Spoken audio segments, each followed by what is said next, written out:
आम्ही विनायक हॉस्पिटल पुणे या ठिकाणाहून डॉक्टर अवनीश गुप्ते सरांची टीम खास पेशंटच्या भेटीसाठी आज केंजळ तालुका भोर जिल्हा पुणे या ठिकाणी आलेलो आहोत।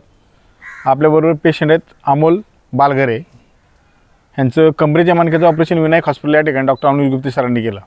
विनायक हॉस्पिटल हे महाराष्ट्रातलं एकमेव आणि पहिलं रोबोटिक स्पाइन सेंटर आहे की ज्या ठिकाणी रोबोटिक स्पाइन सर्जरी केली जातात, अचूक निदान आणि अचूक उपचार होतात। आपल्याकडे ज्या काही मशिनरी आहेत त्या अद्ययावत आहेत, जागतिक स्तरावरच्या आहेत। या MRI फक्त 8 मिनिटांमध्ये काढून पेशंटच्या हातात मिळतो। हाडातील ठिसूळपणा 2 मिनिटांमध्ये रिपोर्ट हातामध्ये येतो आणि सगळ्या तपासण्या एकाच छताखाली एका दिवशी सगळे शक्य होतात। आपलं महाराष्ट्र मिशन आहे, महाराष्ट्रातील कानाकोपऱ्यातील कुठलाही मणक्याचा पेशंट हा 100% वेदनामुक्त झाला पाहिजे। त्या मिशनमध्ये जे काही पेशंट लोक व्हिडिओ पाहतात किंवा ज्यांनी उपचार घेतलात ते सुद्धा त्यात सामील होऊ शकतात। कारण कुणाच्या तरी दुःखावरती आपण जर फुंकर मारली, कुणाच्या तरी दुःखामध्ये आपण सहभाग घेतला आणि त्याला जर त्या वेदनेपासून दूर केलं तर आपल्याला पण आपोआप काय नाही काय ते त्याचा परतावा मिळतो। म्हणून आपण ह्याच्यामध्ये सामील झालं पाहिजे। तर बऱ्याच लोकांना माहीत नसतं अमोल सर की ऑपरेशन कुठं करावं, कधी करावं। तर मणक्याचं ऑपरेशन करताना डॉक्टर MBBS MS MCच असावेत। त्या डॉक्टरांना फक्त डिग्री असून चालत नाही, अनुभव दांडगा पाहिजे। जसा गुप्ते सरांचा याला प्रदीर्घ 25 वर्षाचा अनुभव आहे न्यूरोस्पाईनचा, तसा अनुभव पाहिजे। आणि ज्या ठिकाणी मणक्याचं ऑपरेशन केल्यानंतर 1 तासात पेशंट चालवला जातो वेदनामुक्त आणि परत त्या ठिकाणी ऑपरेशन परत करायला कधी लागत नाही, अशा ठिकाणी नक्कीच ऑपरेशन करावं। बरोबर, नक्कीच।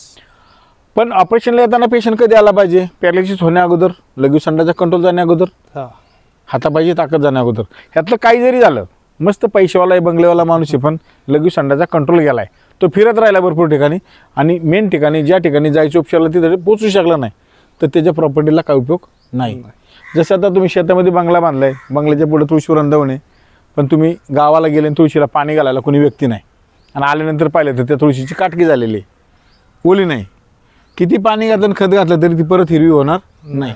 म्हणजे जे गरजेचं आहे वेळेत ते मिळालं पाहिजे। जोपर्यंत तुमचं सुद्धा आजारामध्ये असे, जोपर्यंत तुमच्या आजाराचं निदान होत नाही तोपर्यंत त्याच्यावरती 100% उपचार नाही आहे। तर आपल्या विनायक हॉस्पिटलमध्ये आत्तापर्यंत योगायोगाने कुठलाही पेशंटला पॅरालिसिस किंवा जीवाला धोका झालेला नाही। कारण हॉस्पिटलचं नाव विनायक आहे, डॉक्टर गुप्ते सर स्वतः उपचार करतात, पण विनायकाची कृपा आहे म्हणजे सगळं काही व्यवस्थित घडत असतं। तर तुमचं ऑपरेशनला साधारण 4 वर्ष झाली, बरोबर आहे? अमोल सर स्वतः सांगतील की ऑपरेशनच्या बद्दल त्यांना काय त्रास होता, हॉस्पिटलला कसे आले आणि त्यांना उपचार कसे मिळाले। बोला सर। नमस्कार।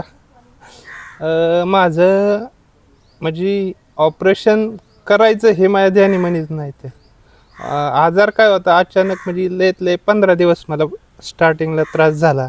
म्हणजे पडलो नाही काय नाही, अचानकपणे पाठीच्या ह्याच्यात चमका निघायला लागल्या।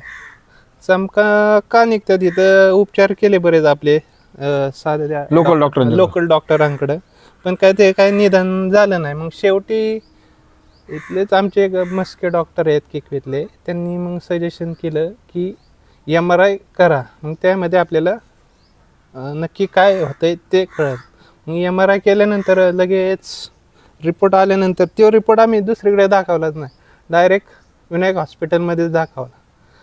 ते रिपोर्ट दाखवल्यावर लगेच अवनीश डॉक्टर गुप्ते डॉक्टरांनी लगेच सजेस्ट केलं आम्हाला ऑपरेशन करायला लागेल।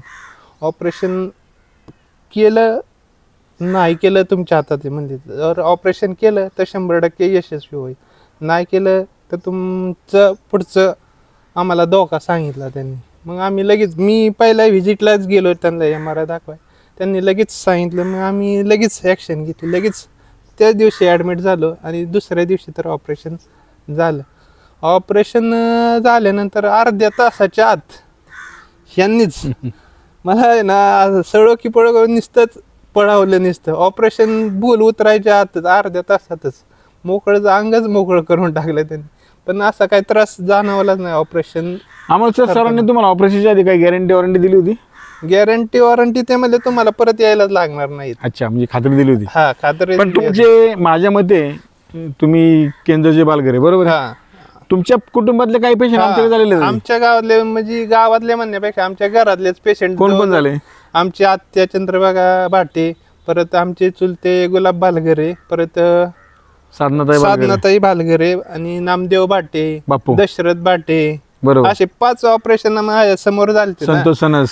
हा, संतोष सनस किकवीरला ते माझ्या समोर म्हणजे ऐकण्यात आलं, त्यामुळे विश्वास आहे होताच की हे पेशंट ओके झाले तर आपण तर अजून धंदाकडेच आहे, पण ओके होणे ह्याची गॅरंटीच होती. त्यामुळे आम्ही दुसरीकडे कुठं हेच केलं नाही, डायरेक्ट विनायक हॉस्पिटललाच. आता तुम्ही काम काय करता, डेली जॉब काय करता? आता डेली जॉब मी वेंकीज कंपनीमध्ये आहे. रुटीन दररोज कामावर जातो 8 तास. तिथून आल्यानंतर शेती आहे आपली, शेतीमध्ये थोडंफार असं काम करतो. आता जी काही काम असेल ते हा, करता? जे ते काय काम असेल ते. आता ट्रॅक्टर चालवला, 2 व्हीलरचा, सगळी कामे करतो. शेतीची सगळी हा, काम. शेतीची सगळी कामे. ह्यातून हेच सांगायचंय की आता 2025 साल चालू झालं तरी लोकांच्या मनामध्ये संभ्रम असतो. हा, तरुण असेल तर ऑपरेशन ह्या कमी वयात करायचं का, जास्त वय असेल तर हा. करायचं का? तुमच्या पुढं ज्वलंत उदाहरण आहेत. हा. तुमचं तर वय 30-34 बरोबर. 30-32 तुमचं पण ऑपरेशन 100% यशस्वी झालं.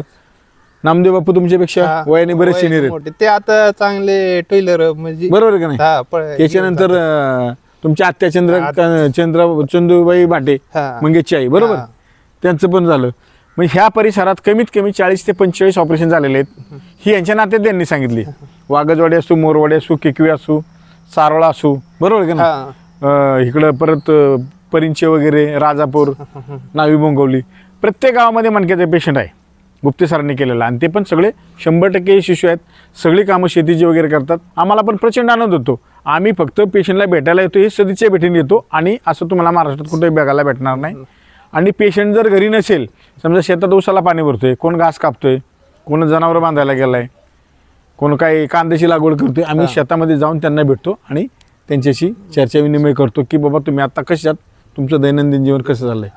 आम्ही तुम्हाला आलो भेटायला, आम्हाला तुम्हाला भेटून आनंद वाटला. तुम्हाला कसं वाटलं? मला ही तुमचं हॉस्पिटलची ही फॅसिलिटी फार, म्हणजे मी बघतो आमच्या आत्याचं ऑपरेशन झालं तेव्हा पण तुम्ही व्हिजिट द्यायला आलता शेतात. त्यामुळे तो हॉस्पिटल म्हणजे पेशंटची चौकशी करतं यातच सगळं आलं. नंतर ऑपरेशन झाल्यानंतर कुठलं हॉस्पिटलवाला, कुठले डॉक्टर वगैरे चौकशी करत नाही. बिल भरलं की जावा तुमचं तुम्ही. अमोल सर, आमचं विनायक हॉस्पिटलचं आणि पेशंटचं जे नाते ते घनिष्ठ निर्माण होतं. आमचे ऋणानुबंध जुळलेले असतात. आम्ही पेशंटला नावासकट त्यांच्या नातेवाईकांना सगळं ओळखतो. आता आम्ही तुम्हाला सांगितलं की तुम्हाला विनायक हॉस्पिटल कसं माहिती झालं. तुमची बहीण अनुराधा, चंदूबाई भाटेंची सूनबाई, मंगेची मिसेस, माझी बहीण, बरोबर का नाही, त्यांचं ऑपरेशन झालं त्यावेळेस त्यांचे वडील, मंगेचे वडील, तुमचे मामा पोस्ट मास्तर ते हॉस्पिटलला होते. सगळ्यांचा फार घनिष्ठ संबंध झाला.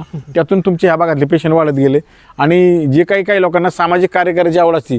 आता मंगेशला कसं तुमच्या मेवण्यांना, दाजींना, की बाबा गावात कोणाचं दुखायला लागलं तरी बाबा माझी आई तिथं बरी झाली, मी चला तुमच्याबरोबर मी येतो विनायक हॉस्पिटलला, आणि ते स्वतः घेऊन येतात आणि पेशंटला मार्ग दाखवतात.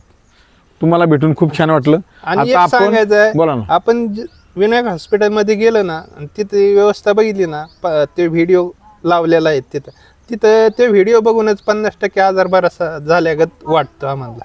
म्हणजे मला तरी वाटला, पण इतर लोकांना पण तसं हे होतं. अमोल सरांना भेटून एकदम छान वाटलं. आता अमोल सर आपल्याला काय काय कामं करतात ते कामं करून दाखवतील. आणि असंच पुढच्या नवनवीन व्हिडिओमधून आपण भेटत राहू. तोपर्यंत धन्यवाद.